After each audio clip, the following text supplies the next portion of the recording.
We have touched down in Marbella, Spain. And today we are going to be playing the main event, about £500 buy-in, €660. We're flicking it in the mix of the Sixers event in Marbella. Here we go. A lot of people will be prepping right now. They'll be going through their sims on their computer. I think I'd rather be doing this, to be honest.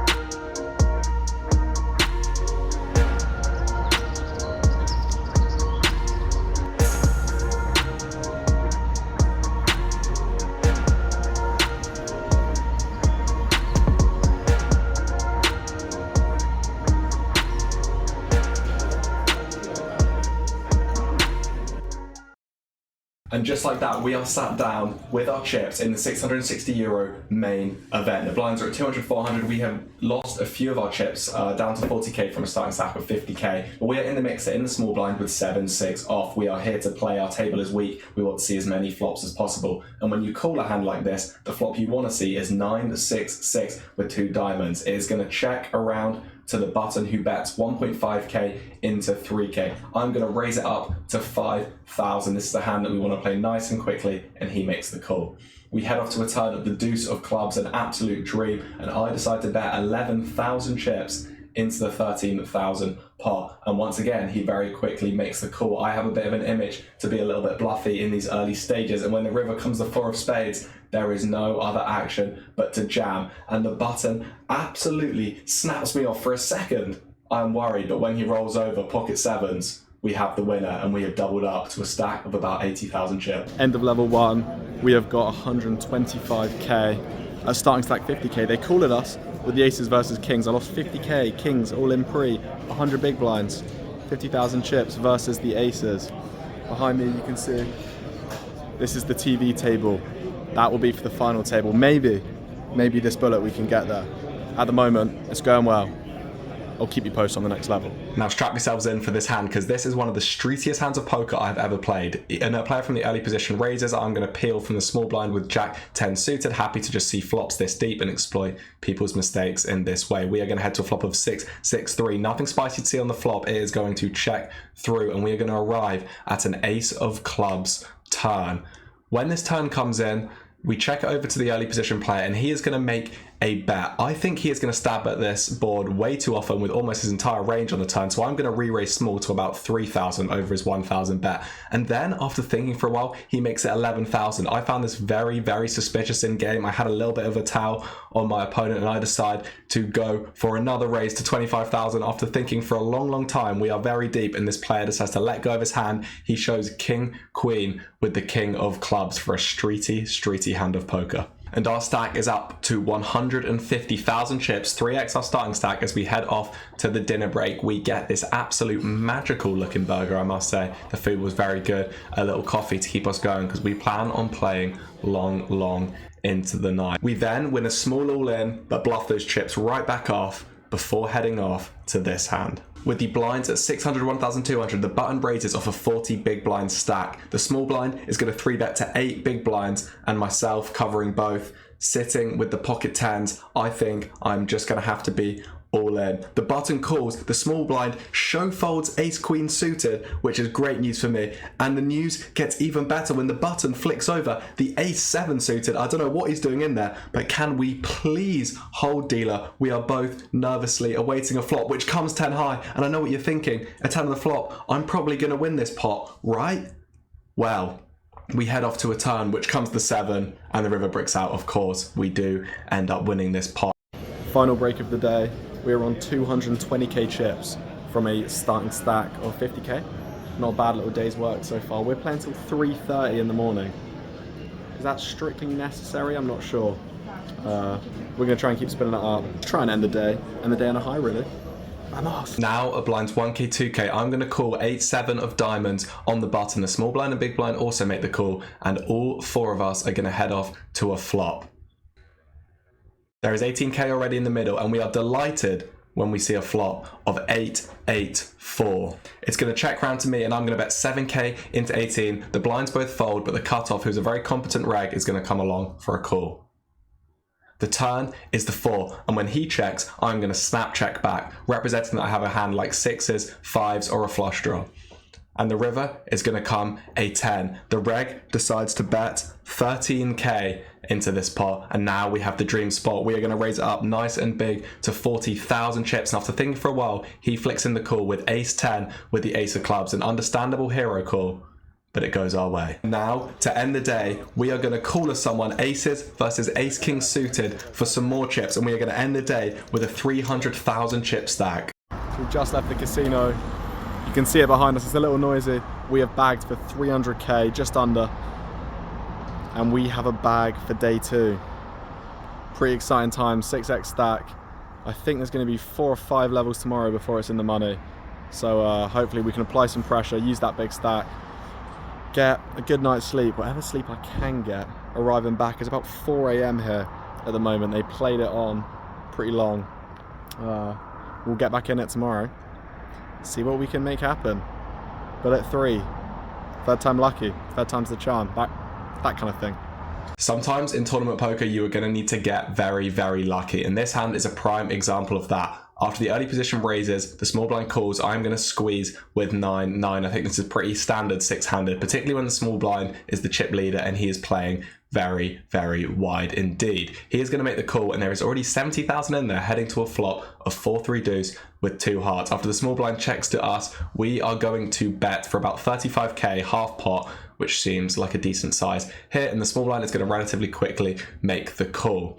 We are both going to the turn, which is going to arrive a pretty safe 3 of spades. Given that he's still going to have all the 8s, 7s, 6s, 5s, we are going to bet out again for 70k into this pot, about a half pot bet again. And after thinking for a while, the clock gets called on him and he folds 10-10. This is the kind of thing you're going to need to go your way if you want to have a deep run in a live poker tournament. Break 1, 335k chips. Pretty good. Someone made a crazy fold against me when I had 9s and they had 10s. I was value betting. They folded. That's always fun. Made a straight flush, that was cool. Lost a few decently big ones towards the end, but more than when I started the day with, no complaints. I think we're about to find out how many are in the money. Yeah, let's go, next level. In this next hand, we are going to wake up with King 9 in the big blind at blinds 2k, 4k. A very tight player is going to raise the cutoff, and the small blind is going to just call off about 20 big blind stacks. So this seems a pretty spot as any to squeeze it on up. Unfortunately, when it folds back to the small blind, he's going to go all in. I'm priced in against this, and he's going to have a lot of pocket pairs, we hope. So we are going to head to a run out. He has King Queen of clubs, but the flop comes 9-9-6, not a club in sight. He's effectively been flopped absolutely dead. We are running hot once again, and we are going to take this pot and keep marching on. A few hands later, a very crazy player on the button is going to raise 6x. I wake up with King in the big blind. I'm going to raise it on up to 75k. And a few moments later, he snap jams and we are all in. He rolls over ace king and we are going to a run out in one of the biggest pots of my life. The flop comes 8-8-5. It's as safe as you like. The tension is palpable. The turn, a queen, still safe. He calls for an ace on the river. An ace doesn't come, and we are absolutely flying with our stack over 500k, more than 100 big blinds. And now we take a look over to the big screen. There are 54 players remaining and 41 places paid for a min cash of 1,350 euros. A pretty nice score indeed. We chip down a little bit before we head to this hand on the button. A player that has said all day on the bubble that he will only raise aces off a short stack raises, and he has not raised for an hour, so it's very clear he's telling the truth. Regardless, the big blind decided to jam 4-4. The guy snaps, of course, he has aces. We head to a flop, which is queen 5 deuce. So far so good for the player with aces. This is on the stone bubble, by the way. Turn, once again, nothing to be concerned about. It's the 10. It's as safe as you like. The guy with aces is practically deciding what he's going to buy with his min cash. But a dagger, one of the sickest things I've seen in live poker. A 4 on the river. The crowd goes wild. Head in hands moment. This guy takes it surprisingly well, and that is us in the money for a 1,350 euro min cash. There's 28k up top. It's time to spin it up. We have chipped up to about 570k at blinds 4k, 8k when we come to this hand. We raise it up with king 8 offsuit with the king of spades. That is going to become relevant later. And we head to a flop of 9, 8, 7. Once we are checked to, this is a very good candidate to check it back. We do not want to get check raised with this amount of equity. The turn comes a 9. And this player is going to bet out for about a half pot sizing, and we are very comfortable to make the call. Now, the river, a very interesting card, the 6 of spades, and he is going to go about 80% of the pot. Do I think he would do this if he had a boat or a flush? No. So I'm going to put max pressure on. I raise to 250k, and after he's in the tank for a long while, he is going to fold. Now we are going to head to dinner break. This is one of the most beautiful stops. At all of the day 2s in the Sixer series, you get to go on dinner break for free, which is very, very nice indeed. And this was absolutely beautiful at Casino Marbella. Plenty of glasses wine there, but none for me. We've got poker to play. At blinds, 5k, 10k, we have 800k for 80 big blinds, and the button is one of the few players in the tournament that covers me. He raises. I'm going to pick this hand to 3-bet from the big blind. I think it's reasonable to apply pressure in this way. The flop comes a dream. Ace, deuce, 8 with 2 hearts. I'm going to c-bet for 80k into 170, and just like that, he's going to call. The pot is ballooning up. The turn brings us a 6. We now have a double gutter and a flush draw. We are going to keep the pressure on with a bet of 275k. Chips are absolutely flying into the middle. And he takes about 3 minutes, no joke, before making the call. And we're heading to one of the most important river cards of my career at this stage. It comes the 9 of hearts. I'm all in. He snaps me off with 9s. He made a very speculative call on the turn, and the river brings us the absolute dream card to stack him. And just like that, we are up to 1.6 million chips. And we are in with a chance to go very, very deep in this tournament. We then lose 7-7 versus 10-10, blind be blind for 20 big blinds. A little bit unfortunate. We are down to 1.2 million, but we have a bag with 18 players remaining. Ladies and gentlemen, it is now the morning after day 2 in Marbella. And good news, we have made it to day 3. And not just that, we have 1.2 million chips. The starting stack was 50k for this tournament. We're now on 1.2 million chips. We've got day 3 coming up in half an hour. There are 18 players remaining. I'm currently 4th out of 18 in chips. We are playing for 28,000 euros. This would be by far the biggest score I've ever had in my career.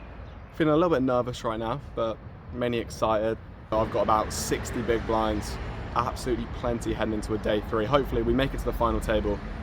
And can we get our first ever live tournament win? This pot turns out to be one of the pivotal moments of this tournament run. A recreational player who covers me is going to raise on the button, and with ace-3 off, I am going to defend. The flop, a decent one, 6-4 deuce. I could lead sometimes, but not with this hand, and my opponent is going to bet 50k into 100k, repping an overpair, some strong 6x, flush draws, etc. I'm going to make the call. I have a gut shot, I have an over. The turn, a very interesting one, the ace of clubs, and my opponent does not slow down, betting 175k into 200k. I think this is an interesting spot because on the flop, he is representing an overpair to the board very often, like 7s, 8s, 9s, 10s, etc. And I think these hands would not want to bet quite so big on the turn, given that they are fearful now. Their overpair is no longer an overpair. There is an ace on the board. So now, when he is betting this size, I think he is much more likely to have a hand that is very strong, like a 2-pair or a flop set, like 4s, deuces, or ace-4, a hand of this nature, or he is going for a bluff, like 8-7, like 7-5, like diamonds. All of these hands are going to be in his range. So with the ace, we don't have too much of a decision. We are making the call, and we will decide on the river. The river, a pivotal one, the queen of clubs, and after thinking for a little while, our opponent is all in and we are in the blender. There are a few very key considerations here. First of all is that I think that after the sizing read on the turn, he is going to be repping quite thin here. Would he bet ace queen like this on the flop? I'm not so sure he is going to bet out for such a big sizing. Sometimes players will check back, sometimes they will go for this bet. I'm not fully discounting it, but I'm going to partially discount this hand. Then, could he have aces? He could, but that is one combination. Could he have a flop set? Absolutely. But the thing I'm considering most is this a run out which my opponent is going to be inclined to bluff on? When he looks at my range, he sees the 6-5, he sees the 5-4, the 4-3, the diamonds. So when he sees 2 high cards like this, which he perceives to be good for his range, I think he's going to barrel off. I'm a young guy. He doesn't think I'm going to want to call for my tournament life this deep in the tournament with a weak hand. So after thinking for a long time, I decide my hand is too strong and I flick in the call. And he turns over the king 10 of diamonds after a little sigh, and we win a huge pot to send us up to 1.6 million. Now at blinds 10k, 25k, the button is going to jam 400k for around 15 bigs. We re-jam 10-10 in the small blind. He has the pocket fours, just the kind of hand we were hoping to see, and we hold. In this next hand, we are up against an opponent who we already have an existing dynamic with. We play with him at our casino in Valencia, which we were playing cash games at regularly, and we have a very, very aggressive dynamic. If you've seen the previous cash game videos, you will know about this player because we have battled with him plenty. So when he raises it up in the cutoff at blinds 10k, 25k, we are ecstatic to see the kings. We re-raise to 6 big blinds on the button. Happy to take it post flop. We have an absolute monster. We know he is going to perceive us to be overdoing the spot, and to be honest, we might well be. For 40 big blinds, he rips it in with ace jack offsuit. We make the call. All of a sudden, we are heading to a huge, huge run out. As you can see up there, there is not an ace on the flop, on the turn, or the river, and we have absolute piles. Ladies and gentlemen, we are on the final table and we're going in as the chip leader. What a level that was. We played some huge pots. Luckily, they went our way. And now we are heading in 7-handed to the final table. My first ever live stream FT. We're going in as chip leader, 3.5 mil. Let's bring home the 28k. And just like that, we are onto our first ever live poker final table. There's a bloke in a suit announcing it. It's all very exciting. There I am, position 8. A very healthy stack going in on screen. Now you can see the payouts with 28,000 euros for first. Obviously, this is unlike anything I have ever really played for. What's more, we are going into the final table chip leading. We have 97 big blinds way out in front, ready to apply some pressure. When you have this chip lead, you're going to be wanting to apply a lot of pressure as we get into the final table. This means I'm going to be raising a lot of hands. I'm going to be applying a lot of pressure post flop, and let's see how we go. The very first hand, we see Borja Lozano, a Spanish reg who has played this series all of last year, raising it up to 80,000. I make the call. The graphics have not yet shown what I have, but I do have pocket 5. And just like this, straight off the bat, this guy is a good professional. A Hernandez, he is also another Alex, I believe. He 3-bets to 330,000. We can now see the cards on screen. Yarai cold calls behind for 290,000 chips, and now I'm on the button. I've got a pair, I think, pretty easy call. Flop comes 8-4 deuce with 2 hearts, and after a check from the small blind, Yarai Maria in the big blind decides to go for 475,000 bet, to which I'm very comfortable to fold. But we are underway. In this next hand, we are raising King 10 offsuit from the hijack, and we get it through. Obviously, not a big pot at all. It's our first pot we've won on the FT, so we are delighted. In this next hand, the player to my left, who we'd been on a table with quite a while, he's a good professional, of spins actually, so smaller blinds, but still going to be much stronger than the most people on here. He says, "Be careful," to me. I don't listen to him. I do, in fact, raise to 120k. After looking down at his hand of 6-5 offsuit, he decides to make the call, and we head off to a flop. The flop arrives 9-7-3 all hearts. I think this hand will go very nicely into a check. Obviously, we have the flush draw. It's not a super strong flush draw. We have 2 overs, and we can have the best hand a lot. So we check, and after thinking a few moments, he checks it back. The turn is a repeat 9 again. Having checked the flop, there is absolutely no reason to start betting now. So we check once again and allow him to make his decision. With his double gutter, he decides to bet, a very reasonable decision. Of course, I'm aware that he's going to be pretty strong in the blind v blind battle in general, being a spins player. But obviously we have no choice but to make the call. Now we arrive to a very, very interesting river, the ace of clubs. Why is this interesting? Because after checking, I look like I'm going to have a lot of ace high heading into this river. The question for me becomes, do I have enough showdown value to check? Or is this the kind of hand I'd be interested in turning into a bluff? I do think my aces would want to lead, trying to get value from 7s and 3s. And my question is, can I fold out a 7 or a 3 if he does have it? I do decide to go for the lead of 225k. Retroactively, I think I'm going to have a lot of Jack 10, 10-8, Queen 10 with over. Lots of worse hands, basically, that I can make this play with. In the end, he does just fold out the worst hand, of course. So I think maybe I just have enough showdown value. But I like the idea that I'm trying to do, and I like making the aggressive move as chip leader as well. So overall, not a bad hand. And it's that hand again. On the button, we are raising up King 10 offsuit, and our friend in the small blind wakes up with a pretty strong hand, King Queen, off 38 big blinds. Now, I think a few things could be reasonable here. He could look to 3-bet, however, I think what he decides to do, which is cool, is a much better play. He's going to dominate a lot of my opening range, and he doesn't really want to have to flip. If he 3-bets and I jam a lower pocket pair, flipping is pretty disastrous for him with the ICM implications. That being said, we head to a flop, which comes King 3-5. We are delighted to make our top pair. Little do we know, he has me outkicked.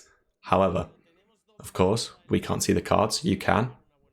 But we decide to just continue as we would pretty much with our entire range here for the small sizing of 80k, about a third of the pot. He, of course, with the King Queen offsuit, decides to make the call. We head to a turn, which is a 7 of diamonds. Very interesting turn at this point. The commentator says they expected me to slow down and check here. I think this might be because they can see the cards, to be honest, because I think I'm going to have so much nonsense in my range. There's a flush draw on board. He knows that I'm going to be barreling a lot with air here. It's very rare that I'm actually going to have a strong value hand. So with the amount of bluffs I'm going to want to have on this board, I could have picked up a gut shot. I could have the heart draw. I could have all sorts of hands. So I think I absolutely have to barrel again with King 10. And I opted to go for a big sizing with the thoughts of checking back on a lot of rivers. And I bet out for what I think is a pretty decent sizing of 300,000. The graphics for a second said I checked. That is not true. I bet out for 300,000. Our good friend makes the call. And now we're heading to a river, which comes the absolute miracle 10 of spades. This gives us 2 pair, giving us the best hand. We had a very small chance of hitting this card. Having done so, when check 2, we have only one choice, and we make it. We announce all in, and our friend from Spain, the professional, the player who I would be most worried about at the table, is in the tank. And this is where we will leave you for the end of episode 1 of this Marbella main event. I'm sorry to leave you guys on a cliffhanger there, but if you would like to watch the rest of this run, come back on the channel next week as part 2 will be uploaded, where we have a very deep run. We have the rest of the final table to show you. You do not want to miss this one.